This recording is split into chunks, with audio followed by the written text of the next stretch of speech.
Hello and welcome back to Kaizen classes. Indian geography के MCQ series का ये हमारा 13th लेक्चर है और उत्तराखंड लोक सेवा आयोग के द्वारा पूछे गए सवालों का भी ये हमारा आखिरी लेक्चर है जो हमने इंडियन ज्योग्राफी से बेस्ड सवालों को यहाँ पे सॉल्व किया है।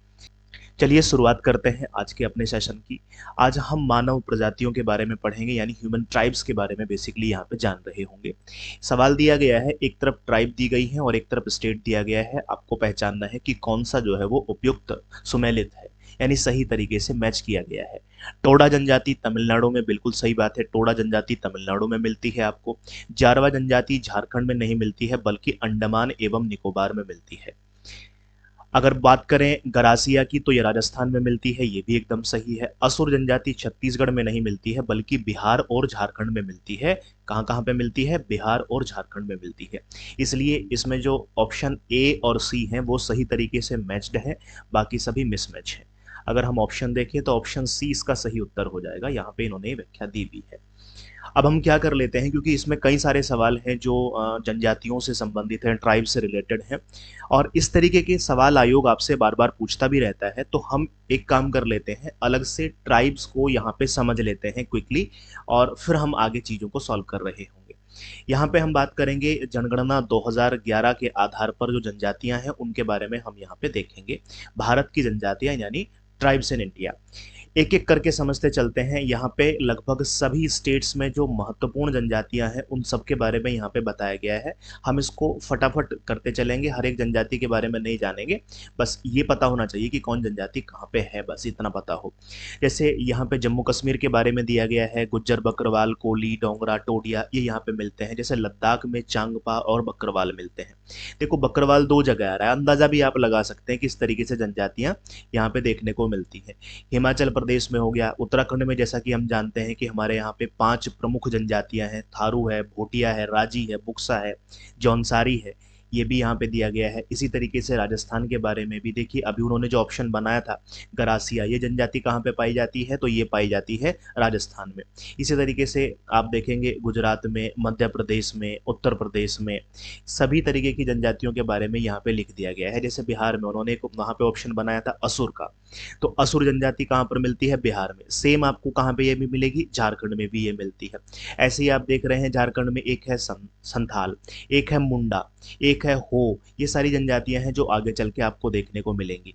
जैसे सिक्किम में आपको देखने को मिल रहा है लेपचा जनजाति मिलती है, भूटिया मिलती है। भूटिया बेसिकली हमारे उत्तराखंड में है, और भूटिया के नाम से अगर जनजाति पूछे तो वो सिक्किम में है। ऐसे ही शेरपा नाम से एक वहां पे है। अरुणाचल प्रदेश में मिशमी, अबोर, डफला, इनके नाम पे पहाड़ियां भी हैं। जब हमने फिजिकल ज्योग्राफी को पढ़ा था तब हमने जाना था इस बात को। तो और एक वहां पे जनजाति मिलती है जिसको आपतानी कहते हैं या आपटानी के नाम से भी जाना जाता है।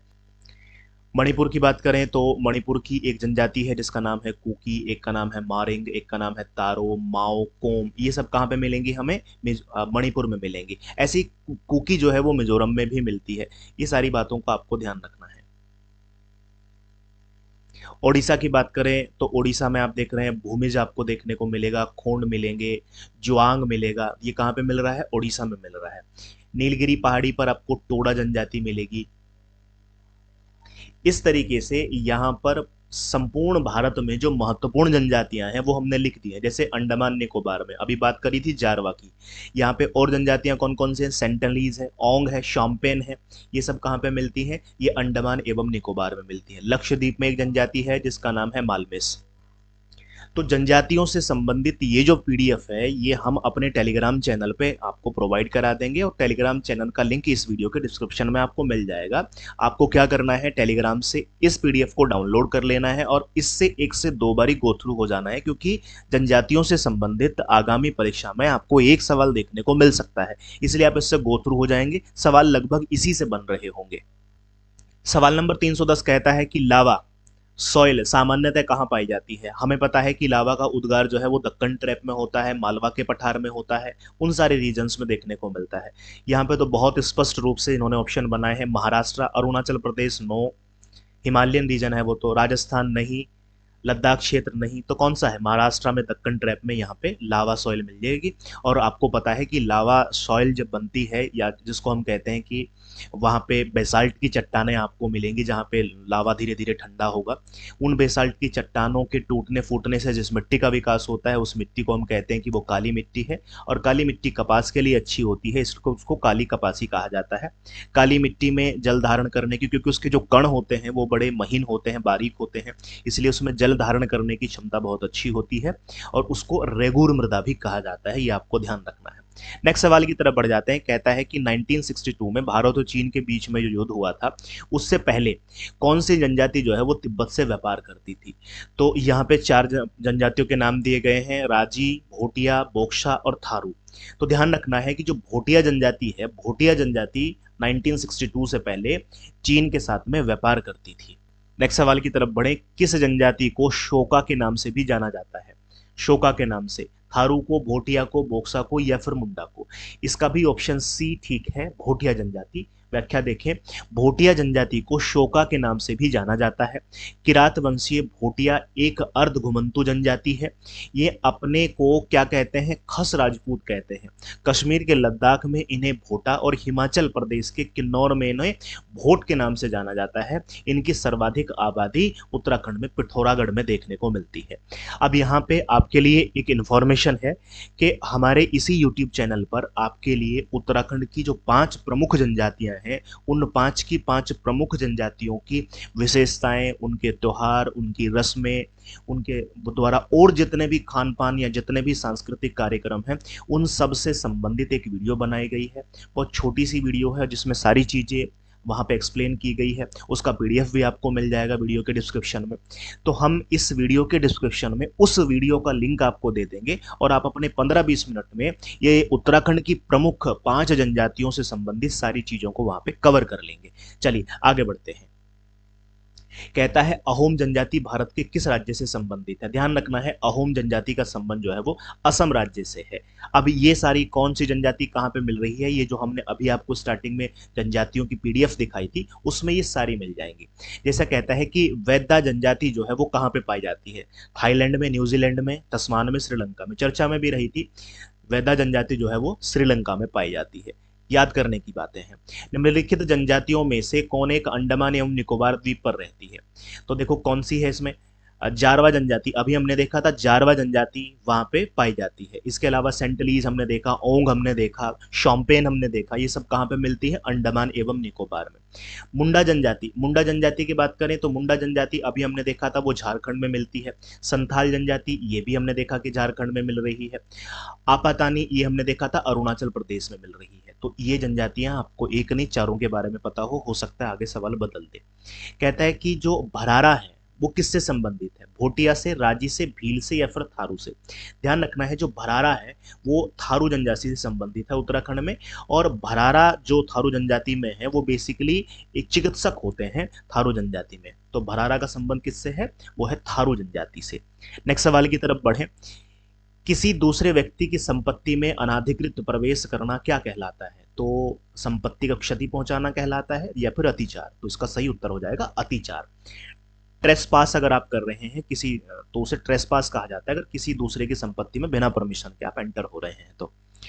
सवाल नंबर 318 की तरफ बढ़ते हैं। निम्नलिखित में से कौन एक सुमेलित नहीं है, ये पूछा गया है। शेरपा नेपाल में पाया जाता है, थारू उत्तरांचल में पाया जाता है, टोडा दक्षिण भारत में पाया जाता है, जुलू जो है वो उड़ीसा में पाया जाता है। बाकी तीनों तो ठीक है, जुलू उड़ीसा में नहीं पाया जाता बल्कि ये पाया जाता है दक्षिण अफ्रीका में। जुलू जो जनजाति है ये जनजाति हमें साउथ अफ्रीका में देखने को मिलती है, अफ्रीका कॉन्टिनेंट में। बाकी तीनों ठीक है, नहीं सुमेलित पूछा गया तो ऑप्शन डी इसका सही उत्तर हो जाएगा। कहता है लेप्चा और हो जनजातियां सामान्यतः भारत के किस भाग में पाई जाती हैं। देखो अभी हमने देखा था कि लेप्चा जो है ये हमें नॉर्थ ईस्ट में देखने को मिलती है, मणिपुर में, मेघालय में।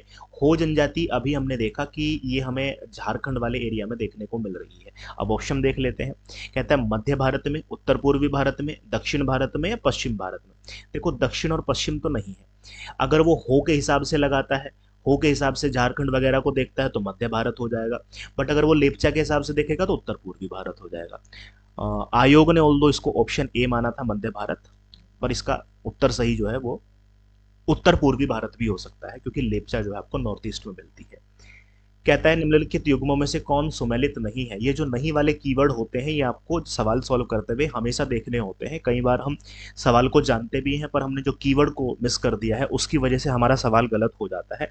आपको केवल यहाँ इन्फॉर्मेशन ही ग्रैप नहीं करनी है, बल्कि यहाँ आपको सवाल सॉल्व करने के तरीके भी सीखते चलने हैं। कीवर्ड्स पे हम बार बार फोकस कर रहे हैं, उसको पॉइंट आउट कर दे रहे हैं। यही आपको अपने रियल एग्जाम में करना है। इससे क्या होता है कि आपके दिमाग में एक समझ बनी रहती है कि मुझे क्या पहचानना है बेसिकली। वहाँ पे ज़्यादा आपको उस करने की ज़रूरत नहीं कि मुझे तो बहुत जानकारी है या मुझे तो कोई जानकारी नहीं है। आपको केवल और केवल सही उत्तर तक पहुँचना है, आपका काम हो जाएगा। चलिए अब देख लेते हैं कौन सुमेलित नहीं है। कहा गया है जुआंग उड़ीसा में, रांची गुजरात में। तो जुआंग उड़ीसा में है, ये भी बात ठीक है। रांची रांची गुजरात में कहाँ है? रांची तो हमारे प्यारे उत्तराखंड में है, तो रांची उत्तराखंड की है। कुकी पश्चिम बंगाल में, कहता है नहीं, कुकी पश्चिम बंगाल में नहीं है। कुकी तो मणिपुर में हमें देखने को मिलती है। कुकी कहाँ पे मिलेगी? मणिपुर में देखने को मिलेगी। गरासिया राजस्थान में है। तो बाकी सब चीजें ठीक है, पर इसमें तो दो ऑप्शन हो जाएंगे, इस तरीके से इसका सही उत्तर आपको नहीं मिलेगा।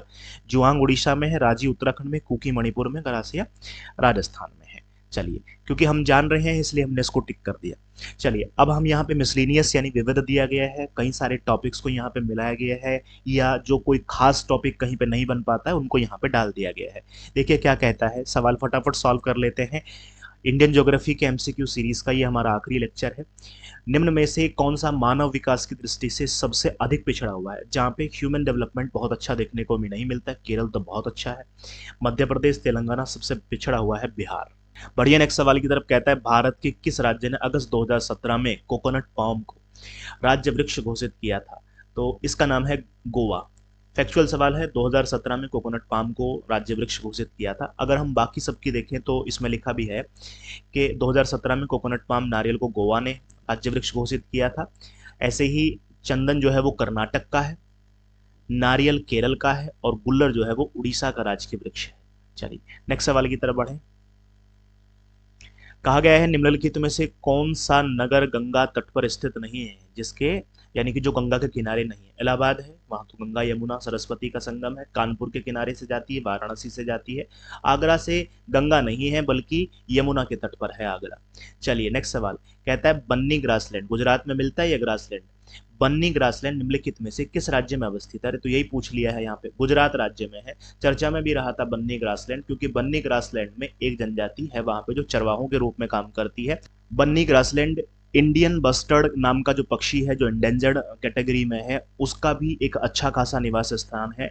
उसकी वजह से भी जैसे जैसे बन्नी ग्रासलैंड पर खतरा मंडरा रहा था तो उसके अस्तित्व पे भी खतरा था, इसलिए भी ये चर्चा में रहा। इसलिए आपने देखा कि ड्राफ्टमैन के एग्जाम में 2023 में ये सवाल पूछ लिया। तो करंट अफेयर बेस्ड भी आपसे सवाल बार बार पूछता है स्टैटिक से जोड़ के।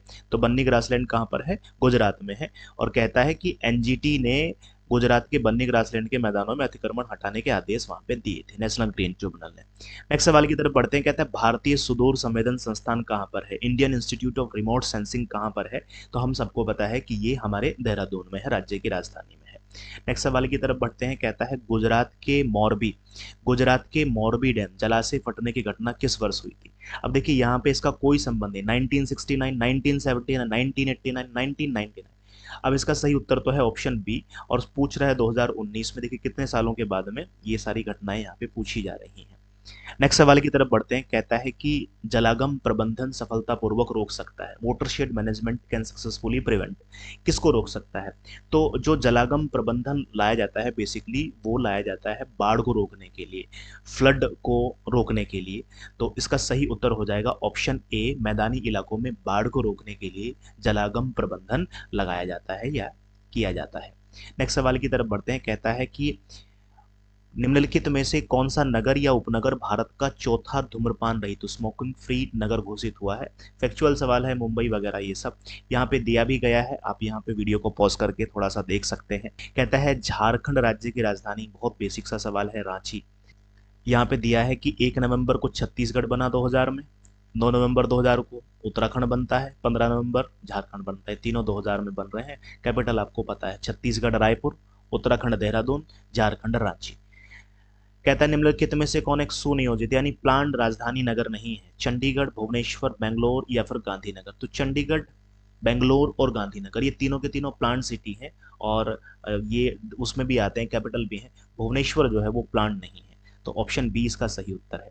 नेक्स्ट सवाल की तरफ बढ़े, कहता है कि जो कावेरी जल विवाद है वो उसमें से संबंधित राज्य कौन कौन से हैं। कावेरी जल विवाद, तो जहां जहां से कावेरी फ्लो करती है वहीं वहीं पे क्या है, उन्हीं राज्यों में कावेरी जल को लेकर के विवाद है। तो कर्नाटक, तमिलनाडु, महाराष्ट्र, केरल, ये सब दिया गया है। तो ऑप्शन डी इसमें दिया है, कर्नाटक, तमिलनाडु, पांडिचेरी और केरल। ऑप्शन डी इसका सही उत्तर है। कौन नदी कहाँ से निकलती है, कौन कौन सा उसका पाथ है, हमने अपनी पिछली 12 वीडियोस में ये सारी चीजें कवर कर ली हैं। अगर आप हमारे चैनल पर नए हैं तो जाकर के पूरी की पूरी प्लेलिस्ट को आप फटाफट देख जाइए, आपके एग्जाम में उससे बड़ी हेल्प मिलने वाली है।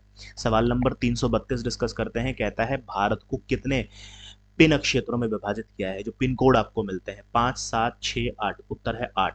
भारत को 8 पिन क्षेत्रों में विभाजित किया गया है। डाक की छटाई और तीव्र गति से वितरण हेतु पिन कोड प्रणाली का प्रारंभ 1972 में किया गया था। 6 अंकों का एक पिन होता है।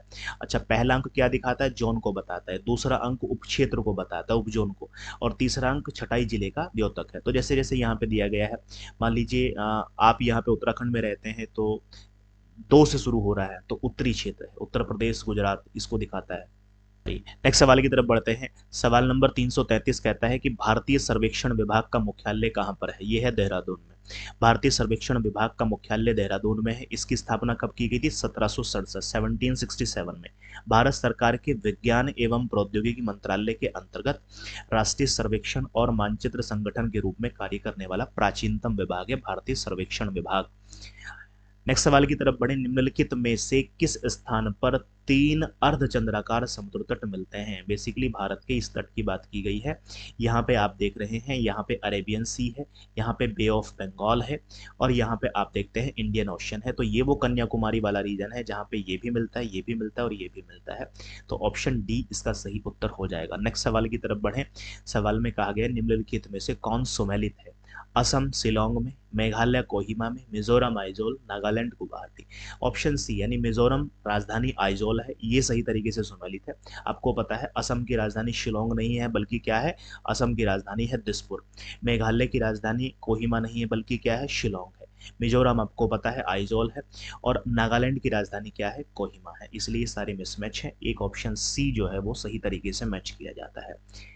यूथ कंपटीशन की जो किताब है यूकेपीएससी की, उसमें इंडियन ज्योग्राफी के जितने सवाल दिए गए थे 335 सवालों को हमने अपनी इन 13 वीडियोस में कवर कर लिया है। मैं आशा करूंगा कि मेरे द्वारा किया गया ये छोटा सा प्रयास आप सभी के लिए एक बड़ी सफलता साबित होगा आपके एग्जामिनेशन हॉल में। आप सभी इस वीडियो को जितना आप चाहें, अगर आपको लगता है मेरी स्पीड स्लो है तो आप उसको स्पीड बढ़ा के देख जाइए।